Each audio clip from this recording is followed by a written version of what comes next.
Hey, what's up, what's up, what's up? Gracious good morning to you good people. It's your girl KB. You know what I do and you know why I do it. It's Saturday morning. It's 4:44 in the AM. And there's those consecutive numbers again. It's March 30th. And I am reading just for today, which is a recovery reading. And for those of you who follow me, you know I share that I work in the field of recovery. So I am in the habit of reading recovery books in the morning. And I do this every morning, y'all. Before I get into my devotionals, get my mind set on, just the entire process of recovery and living a godly life is part of the process of recovery. Amen. Which leads me to, just for today's title, God-centeredness. Of course, you know that's not my title of this recording. My title is Exploring Our True Identities. Because some of us are multifaceted in that we have,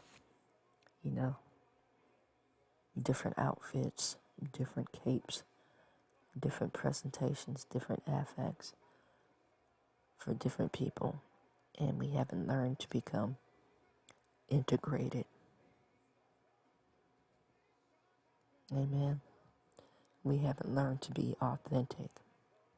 We haven't learned to be genuine in our presentations. Some of us show epic cowardice in that we sugarcoat everything, and berate people behind their backs, or try to be all things to all people. The people who I love know I love them. The people who I love know my heart. People who I love know I am capable of apologies. The people who I love know that I don't always come across, I want to say lovable and fluffy. Like that scene from the Minions with the little girl with the teddy bear, and she's screaming, "It's so fluffy."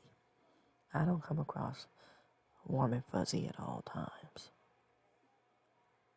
But again, I need to say, the people who know my heart, that know my character, who have watched and see how I move, know. Amen.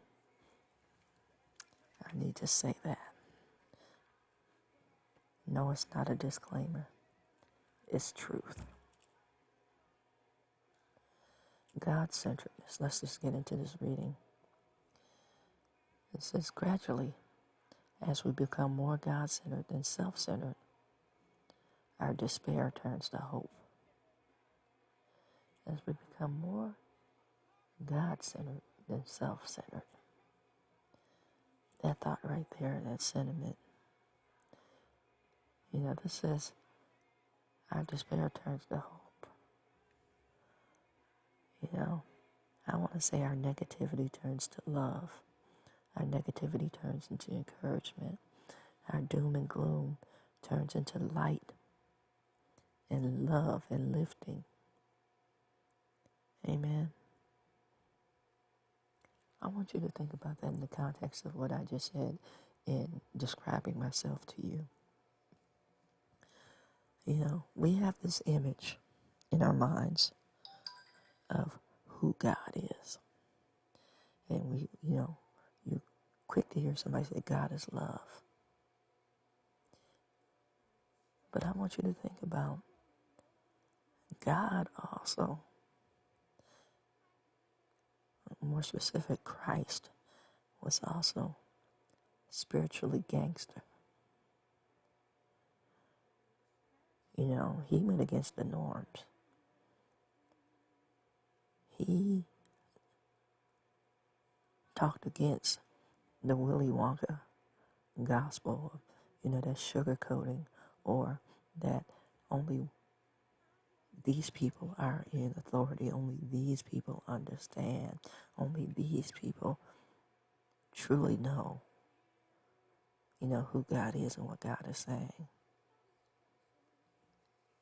Jesus didn't subscribe to that. He broke down those barriers. This is for everybody.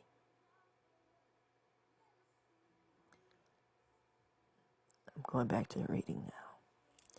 It says, what a glorious thing to have hope. Before coming to NA, that's Narcotics Anonymous, many of us live lives of utter hopelessness. I want to say many of us live lives of chaos and drama, self-created and self-inflicted, because of our poor choices, because of our self-centeredness. It says, we believed we were destined to die from our disease, or as I like to pronounce it, dis-ease. We're so used to that dysfunction.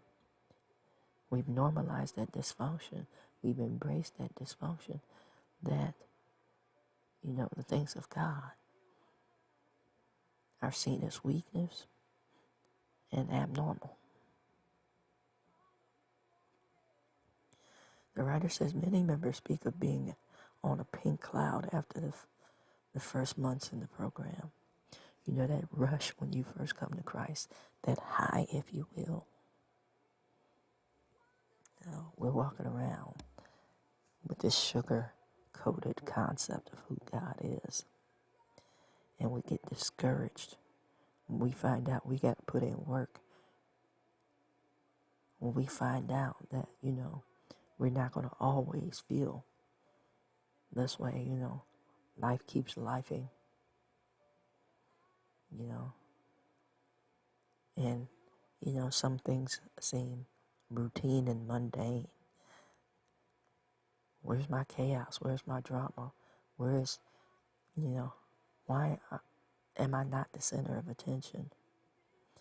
Don't these people know who I am? Where's my thank you for doing surface? We get into those mindsets and we slack off. Then we get that burst of energy and we plug back in. This is why I'm so grateful that we don't rely on man for our blessings. This is why I'm grateful for the fact that I understand how God moves, and sometimes he has to move you into a season of what appears to be dormancy, or a season of isolation, a season of brokenness, however you want to define it. I know God is preparing me in those times. Those James moments where you have to count it all joy, even though you're struggling.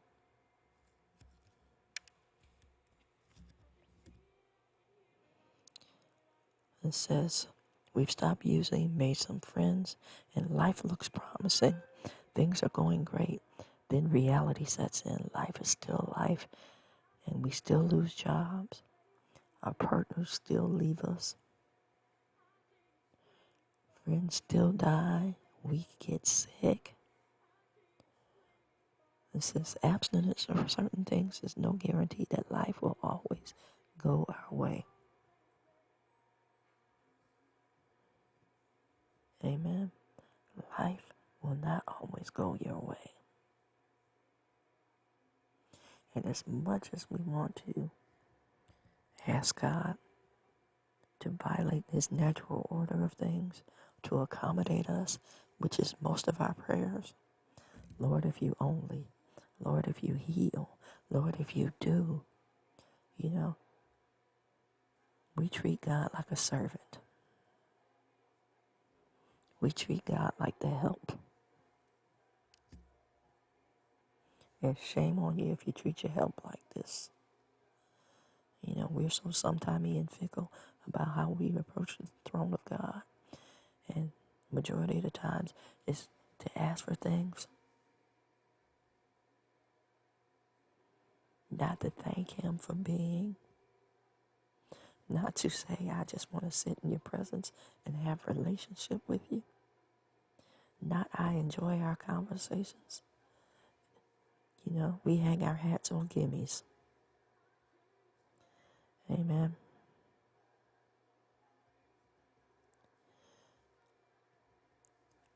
This writing ends with this statement. Just for today, I will rely on my higher power. I will accept that regardless of what happens, my higher power will provide me with the resources to live with it.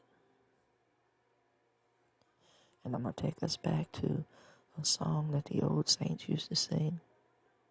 And I'm going to say, I am now an old saint. It says, any way you bless me, Lord, I will be satisfied.